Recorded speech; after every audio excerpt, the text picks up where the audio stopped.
Hi everyone. Punctuation की बात करेंगे। पंचुएशन का अर्थ क्या है? ये यानी विराम चिन्ह। इसका अर्थ होता है विराम चिन्ह। लैटिन वर्ड से निकला हुआ ये वर्ड है पंचम से, जिसका अर्थ होता है अपॉइंट यानी एक बिंदु। यानी विराम चिन्ह का अर्थ होता है कि लिखने में बिंदु या विराम लगाने का सही प्रयोग। अगर हम पंचुएशन मार्क का गलत स्थान पर लगाएं तो हमारा वाक्य का जो अर्थ है वो क्या हो जाएगा? बदल जाएगा। तो आज हम पंचुएशन मार्क्स देखते हैं कि ये कैसे वाक्य में आएगा, तो इसका क्या अर्थ होगा। और ये क्योंकि ये सेंटेंस फॉर्मेशन में इसका इम्पॉर्टेंट रोल होता है तो इसके बारे में जानते हैं। अगर बात करें तो फुल स्टॉप, पहला इसका जो है फुल स्टॉप। जैसे हम कोई सेंटेंस लिखते हैं और हमारा सेंटेंस जब कंप्लीट हो जाता है तो हम लास्ट में फुल स्टॉप लगा देते हैं। जैसे he is a good boy, तो यानी वाक्य को कंप्लीट कर लेने के बाद हम क्या लगाते हैं? फुल स्टॉप लगाते हैं। और फुल स्टॉप का प्रयोग और भी किया जाता है। जैसे हम एब्रिविएशन जब करते हैं, जैसे हमने लिखा MA, तब भी हम जो है फुल स्टॉप का प्रयोग करते हैं, या MLA। यानी ये वर्ड के एब्रिविएशन के लिए भी इनका प्रयोग किया जाता है। कामा की बात करें तो कामा यानी जब वाक्य हमारा पूरा नहीं हुआ रहता है, यानी अधूरा वाक्य रहता है, तब इसके लिए हम यानी कामा यानी अल्प विराम या अर्ध विराम का प्रयोग करते हैं। जैसे ही लाइक्स ग्रेप्स, यानी वो क्या पसंद करता है? Grapes, apples and mangoes. तो यहाँ पे हमने क्या प्रयोग किया है? कामा का प्रयोग किया है। यानी हमारा वाक्य जो है, सेंटेंस जो है वो पूरा नहीं रहता है तो हम इसके लिए कौन सा मार्क प्रयोग करते हैं? कामा का प्रयोग करते हैं। कॉलन की बात करें तो कॉलन जो है हमेशा जो है, जैसे हम कोई स्टेटमेंट बोल रहे हैं और उस स्टेटमेंट को पूरा करने के लिए हम काल का, जैसे या इसको हम ऐसे जाने तो कोई प्ले होता रहता है, यानी प्ले में इसका अधिक से अधिक प्रयोग किया जाता है। जैसे प्ले में स्पीकर के नाम के बाद कॉलन का प्रयोग किया जाता है। जैसे यहाँ पे हमने सेंटेंस लिखा हुआ है, जैसे टीचर ओपन योर बुक, यानी टीचर यहाँ पे कह रहा है क्या? यहाँ कॉलन लगा के ये बताने की प्रयास कर रहा है कि टीचर के द्वारा ये कहा गया। फिर स्टूडेंट, किसके लिए कहा गया? स्टूडेंट के लिए। फिर स्टूडेंट जब अपने वाक्य को बोल रहा है आई हैव नो बुक, तो अधिकतर इसका प्रयोग प्ले में किया जाता है। सेमी कॉलन की बात करें तो सेमी कॉलन जो है यह कामा से कुछ अधिक होता है और फुल स्टॉप से कम, यानी फुल स्टॉप से कुछ कम ठहराव के लिए सेमी कॉलन का हम प्रयोग करते हैं। जैसे इस एग्जाम्पल से समझ लेते हैं। जैसे यू कैन इजली परचेज, यहाँ पे देखिए सेमी कॉलन का प्रयोग किया गया है। You can easily purchase, it is so cheap.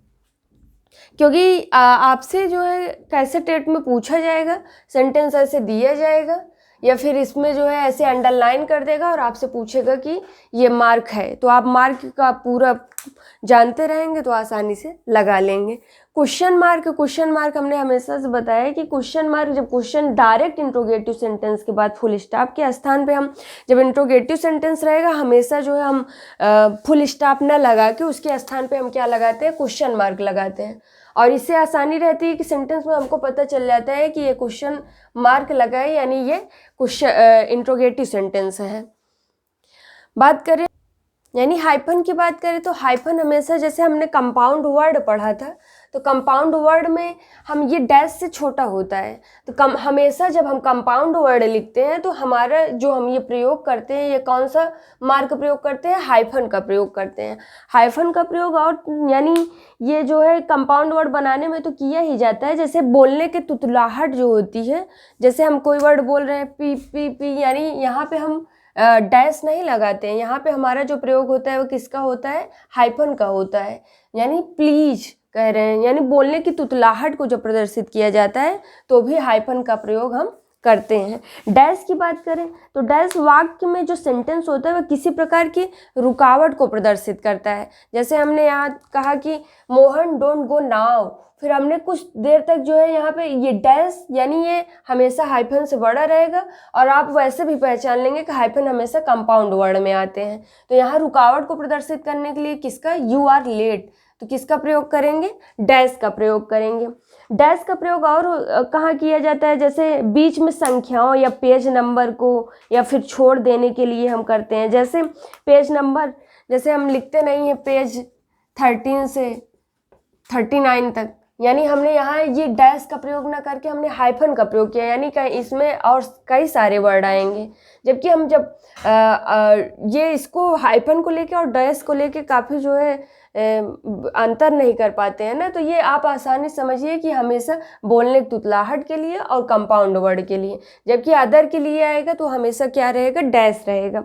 और जैसे 1996 से 1999 लिख दें तो फिर भी हम यहाँ पे डैश का प्रयोग करेंगे। बात करें इन्वर्टेड कामाज की, तो आप इन्वर्टेड कामा जानते हैं, ये भी दो तरीके से यूज किए जाते हैं, जैसे सिंगल इन्वर्टेड कामा और डबल इन्वर्टेड कामा। यानी सेंटेंस में इसका हम प्रयोग करते हैं सिंगल इन्वर्टेड कामा के लिए, यानी जब सिंगल रहेगा तो ये इस तरीके से रहेगा, और जब डबल रहेगा तो ये डबल इस तरीके से ये होता है इन्वर्टेड कामाज। अब इसको हम सेंटेंस में देख लेते हैं कि ये कैसे रहेगा। ये है इसका मार्क। अगर इन्वर्टेड कामा सेंटेंस जैसे हम लिखते हैं कि he said she is cooking food, तो इसमें हम जो है एक डबल इन्वर्टेड कामा का यूज कर रहे हैं।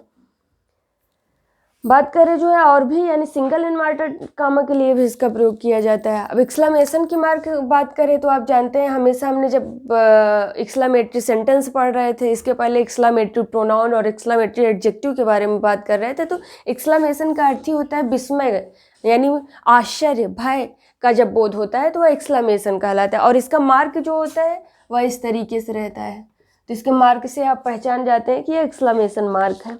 और इंटरजेक्शन के बाद भी हम जो है एक्सक्लेमेशन का प्रयोग करते हैं, जैसे आश्चर्य का भाव, जैसे ये इस तरीके से समझते हैं कि what a beautiful bird it is. और जब इंटरजेक्शन की बात कर रहे हैं तो हुर्रा, अलास, ये सारे वर्ड लिखते हैं और फिर हम लास्ट में एक्सक्लेमेशन मार्क का यूज करते हैं।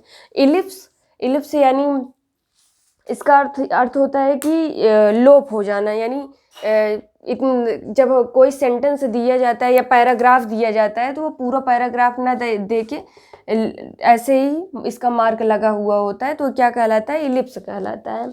और इसका प्रयोग हम कहाँ करते हैं, जैसे ये किसी वाक्य में शुरू के या बीच के शब्दों का लोप किया जाता है तो इलिप्स का प्रयोग करते हैं, यानी तब इसमें केवल 3 ही फुल स्टॉप रखा जाता है जब इसको हम एक सेंटेंस में करते हैं। और यदि हम जो है वाक्य के अंतिम शब्दों का लोप किया जाता है तो इलिप्स में 4 फुल स्टॉप का प्रयोग करते हैं। अपॉस्ट्रोफी के बारे में हमने पढ़ा ही है। अपॉस्ट्रोफी यानी ये का भाव तो प्रकट भी करता है और हमेशा पजेसिव केस में आता है। इसको ये जो चिन्ह है हमेशा किस में आएगा, मार्क पजेसिव केस में आता है।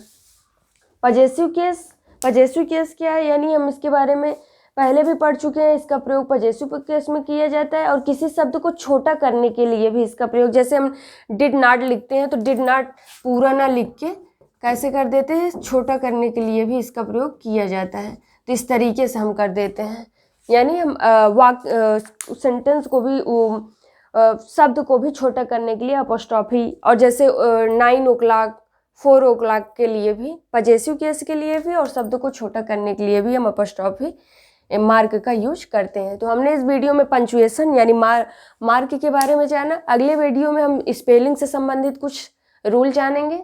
मिलते हैं अगले वीडियो में। Thank you.